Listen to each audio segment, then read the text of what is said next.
Hallelujah, it's done. I believe on the Son. I am saved. The people of Texas are informed that in accordance with a proclamation from the executive of the United States, all slaves are free. This involves an absolute equality of personal rights and rights of property between former masters and slaves, and the connection heretofore existing between them becomes that between employer and hired labor. Historically, blacks were not free with any kind of communication from the government until June 19th. Juneteenth is the day in which enslaved individuals in Texas learned that they were free. Juneteenth is a day to pause and to reflect and to really assess where we are. When the announcement was made, the slaves began right away to celebrate it and being thankful to God for being free. There was a time when we were not free to do what we wanted to do, couldn't go and come, families were destroyed and broken up. I think there's a lot of confusion today amongst the younger generation about what Juneteenth is and who celebrates Juneteenth. Every year on June 19th, African Americans in Texas gather to celebrate the Juneteenth holiday. The 19th of June is a special day, a day representing freedom from slavery.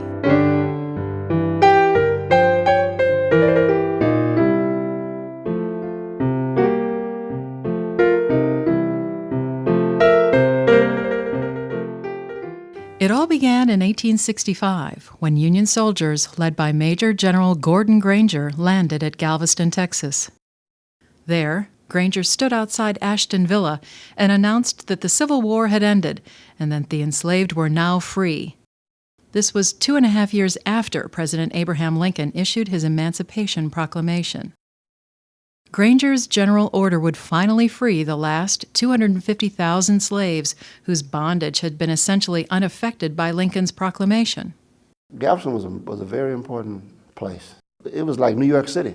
Galveston was a metropolis.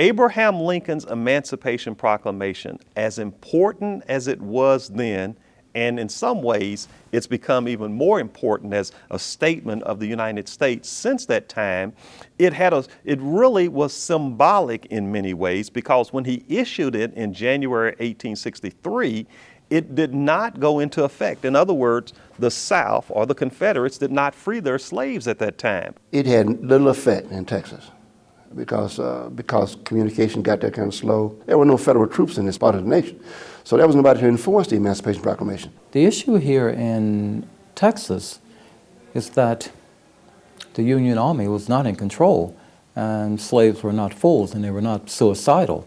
So to get up and walk off the plantation, indeed, if you were successful in escaping, that was one story. But generally, the powers that be still control and could still marshal a force to recapture and perhaps mutilate the slave in one way or another, if not kill. No one knows for sure why it took 2.5 years for this news to reach Texas. Some believe that the news was deliberately withheld to maintain the labor force on the plantations. Slaves in Texas worked mostly in East Texas and near the Gulf Coast. Slavery was also common in the Austin area and in Galveston. In East Texas, slavery there was very similar to what we think of slavery as having been in Alabama, Mississippi, Georgia, those kinds of places, that slaves lived on plantations and so forth. It was work from sun up to sundown, no pay. Food was what they could scrounge up, or they kept them happy, giving them chitlins, what we call chitlins, pig bellies, the skin, which we made cracklings. They lived in slave quarters. Most of them had dirt floors. Elsewhere in Texas, depending on the type of occupations and things, slaves worked a wide range of jobs. So consequently in Galveston, there were things that slaves could do there that were consistent with working in the shipping industry. In places like Austin, there's urban slavery. So consequently, slavery was an integral, a very important part of Texas society during that time period. Before I was married, I Sally Burdett. The white folks, they tells me I was born 81 years ago. I reckon that's old. I knows that I was born on Master Burdett's cotton plantation in Burdett Prairie, over there close to Austin. I remember one day, my pappy, my Uncle Joe, my Uncle Paul, and my Uncle Andy, they was hauling bales of cotton on ox wagons down to the Rio Grande, and each one of them was driving an ox wagon, and they were going to Brownsville, where they was gonna meet up with Master Burdett. But my pappy had them line them wagons up along the river, and they takes a bale of cotton, and they rolls it into the river, and all of them gets on it. And they took their sticks and they rose all the way into Mexico.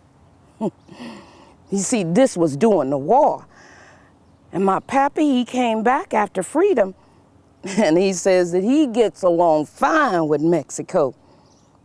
On June 19th, we was made free. And Master Burdett, he says that if we stay and we gather the crops, he's give each one of us a free eggnog. We's ain't never had no eggnog, and that sounds pretty good to us. So we stays and we gather the crops, but that eggnog made me sick. Yes, sir, June 19th. That's a day to remember. The reaction from the slaves to this profound news of their freedom ranged from pure shock to immediate jubilation. While many remained with their former masters, others left immediately excited with the thoughts of a new life.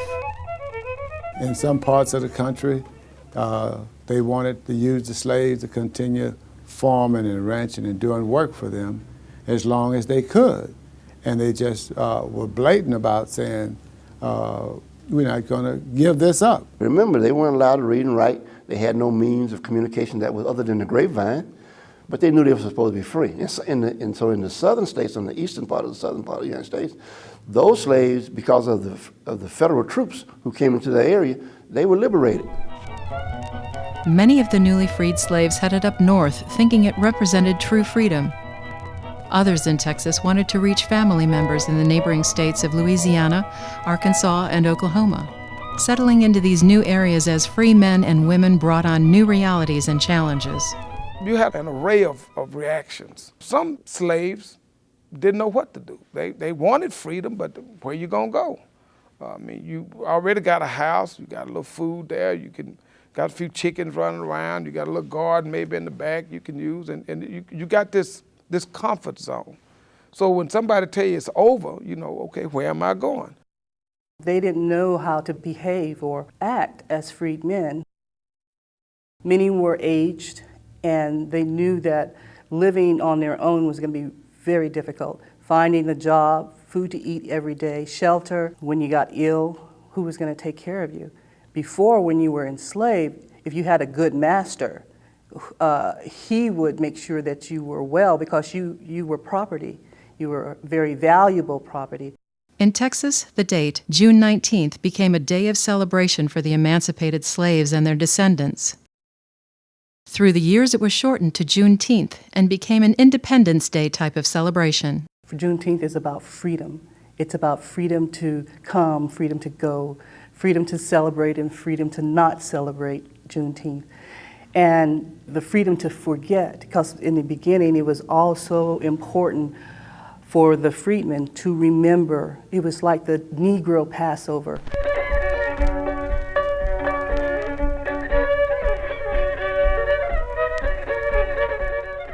I think we need to keep reminding people that that was a condition, horrible condition under which we existed for years and years and generations, and the actual end to it should be commemorated and celebrated. So it's always been a major part in my family and the community that I grew up in East Austin. The first celebrations of Juneteenth were used as political rallies and to teach freed slaves about their voting rights. Within a short time, however, Juneteenth was marked by festivities throughout the state. Oh, brothers, keep your lamp trimmed and burning. Very quickly, Juneteenth became a cultural celebration.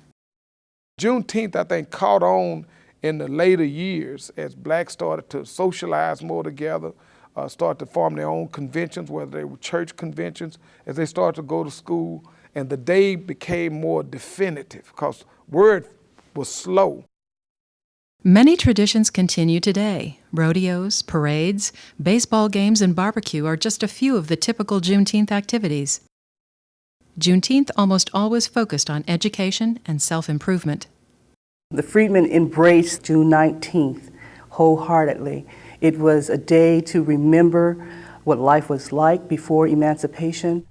Most of the festivities were held in rural areas around rivers and creeks that could provide for activities such as fishing and horseback riding. Often, church grounds would be the site for such events. In time, however, black groups collected funds to purchase tracts of land for their celebrations, including Juneteenth. A common name for these sites was Emancipation Park.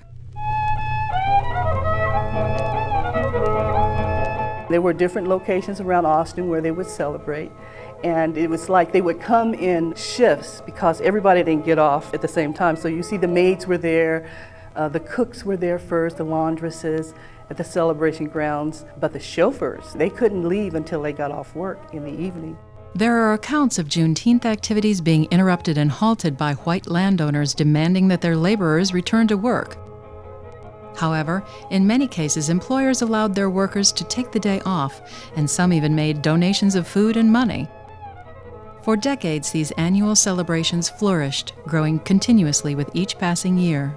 It was the one annual holiday that African Americans owned, and when they came to celebrate, it was a way of looking at the past, but also trying to understand the present to move to the future. And so it went beyond celebrating by having baseball games and barbecues. There also were long speeches and luminaries from the black community present to remind one of the dark past of slavery and the promises of the present. At one time, 30,000 people gathered at Comanche Crossing in Mejia, Texas, for the Juneteenth event. In the towns and cities, parades were held, and often a Juneteenth queen would be selected. In Austin, Juneteenth was first celebrated in 1867 under the direction of the Freedmen's Bureau. The Austin parade featured the Goddess of Liberty. In 1888, they rededicated the new Capitol. And at the top of the new Capitol, they placed a Goddess of Liberty. Prior to this year, the freedmen would have these huge parades, and they would have floats with a lot of little children. Usually there were children on it representing each state. But in the Juneteenth of 1889, they elected the Goddess of Liberty. And each year after that, up until the 1930s, when it went out of vogue and they started calling her the Juneteenth Queen, they had a Goddess of Liberty. Jaybird sitting in the top of the tree, tra-la-la-la-lee. When Juneteenth was celebrated back when we were children, Dad would dig a hole in the ground out in the yard and put wire over that hole that he would dig and put the wood and all that down in the hole, and he'd barbecue. Well, most neighbors did that because they didn't have the barbecue pits. And you could smell it all over the community. Big days of barbecues and all kinds of food. Good cakes. I can remember the ladies from our church. It was a big thing. All the different potato salads. I've never had so many different potato salads except on Juneteenth. But yes, I was fortunate enough to celebrate, I can remember slightly, on a site in Austin that's called Old Emancipation Park. The early celebrations always had the participation of the governor of Texas. and the members of the legislature. The governor would allow the organizers of Juneteenth celebrations to shoot the cannons on the Capitol grounds. And they started firing the cannons Juneteenth morning at 4 o'clock to wake up the celebrants, to alert them that it's time to get out of the bed. They were proud of the fact that they were free, and they were proud to teach their children about it as best that they could. I leave it's 1861 when us come to Texas. Mice were pretty good. Treat us just about like you would a good mule. Us had the hoodooism to keep mice from being mean. Us get the stick and match so many notches on it and slip up to master front steps without him seeing us and put this stick right up under his doorsteps. Every night, we'll go back to the stick and drive it down a notch. By the time the last notch in the ground, it make master good to us. That called hoodooism. When I was set free, my master called for me and told me I was gonna be free on the 19th of June. He said I could stay too, and he would give me $5 per month if I stay and help him with the crops. Some paid us and some didn't. I made musician after I was freed. I made my first fiddle out of a gourd. If I made musician before I was freed, they could not have bought me for any price. That's right, before June 19th.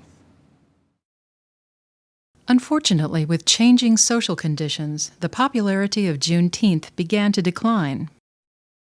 The Great Depression of the 1930s forced many people off the farms and into the cities to find work.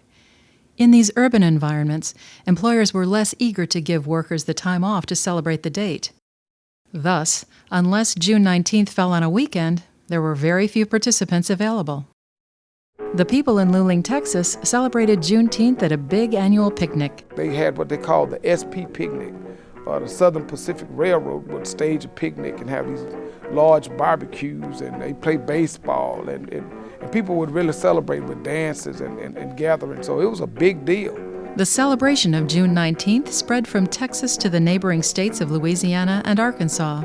Celebrations were also held in Alabama, Florida, and California as African American Texans migrated there. It's that collective spirit and the fact that African Americans migrating from Texas into California, into New Jersey, they carry with them their traditions, they carry with them their practices, and so it's a part of historic memory. But as black people migrated west and north to California, to Michigan, to Indiana, and places like that, Juneteenth becomes something that goes with them. California has a big one because there's a large migration of Texans who went from here to California to live, and so they have big celebrations.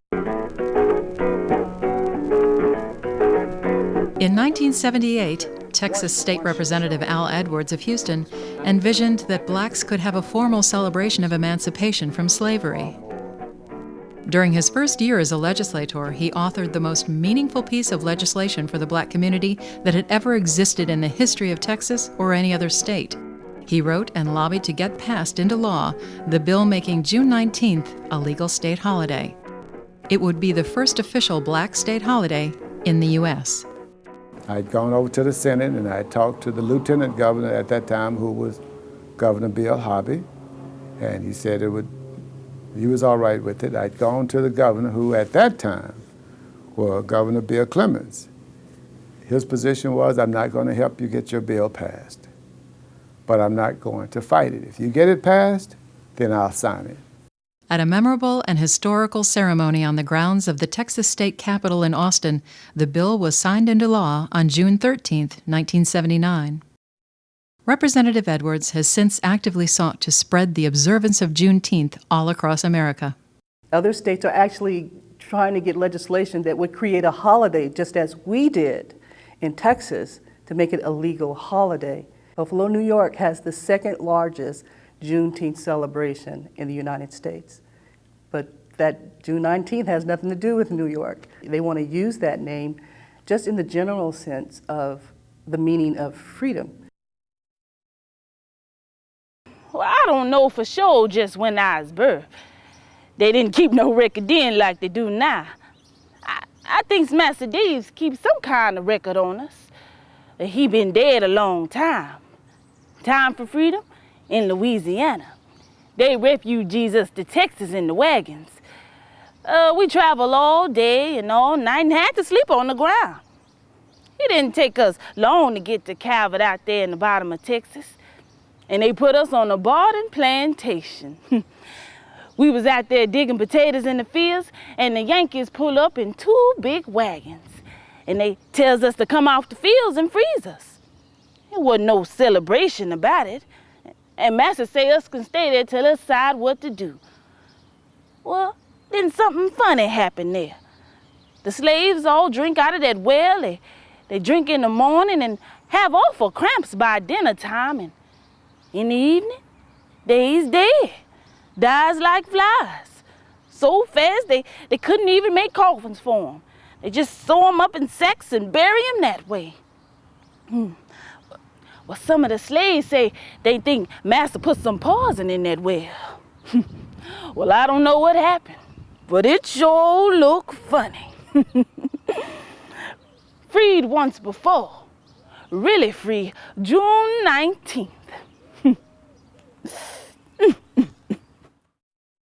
Oh, swing, swing, swing, oh, swing, little Coralie.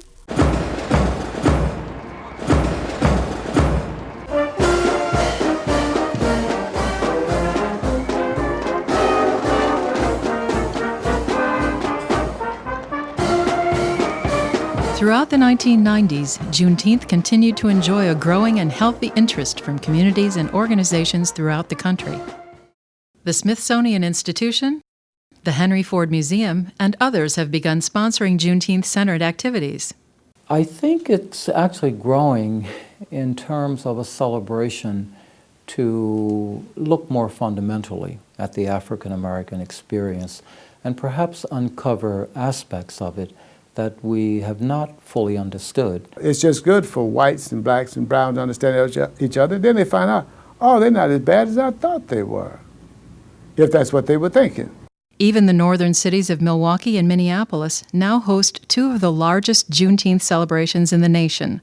From as far away as Japan, the legacy of Juneteenth is celebrated. First of all, I celebrate the day starting at Ashton Villa in Galveston, Texas, and that's where I've been since 1979. I started off giving thanks to God at the same place where Gordon Granger made the announcement that we were set free.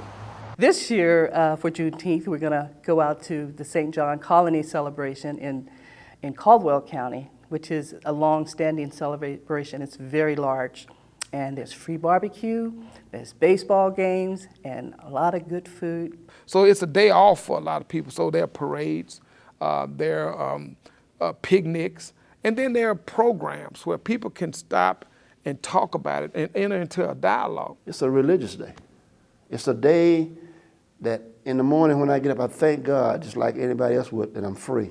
I would say that there's an increased appreciation for the celebration, and so if anything, it's gotten larger. Hallelujah, this done. I believe on this son. The Juneteenth experience offers important lessons for all Americans. The whole black struggle to gain equality is important, not only for blacks to know, but for all peoples to know. So for me, it ends in a hopefulness that society has made progress. I think it's important that we remember it. I think it's important because it's very much a part of our culture. Juneteenth, there's always going to be the issue of social justice, social inequality, the issue of civil rights. Those are reoccurring themes throughout history. And Juneteenth represents the struggle to have all those things. Oh, keep your lamp trimmed and a burning. By being sensitive to the conditions and experiences of others, we can then make significant and lasting improvements in our society. I would like for them to historically know the significance of it. If they don't want to celebrate, they don't have to celebrate. you know. But I'd like for you to know the importance of it. That's why I say it's so important that families teach their children about the history of Juneteenth. If you can't think of anything else and you hear the word Juneteenth, it should immediately go to your conscious mind that that's the day that the slaves were set free in Texas in 1865, June 19th. In cities all across the U.S., people of all races and religions come together to truthfully recognize a period in American history that continues to influence our society today. Whether it is called Juneteenth or the 19th of June, it is a significant day for all of us to celebrate our precious freedom.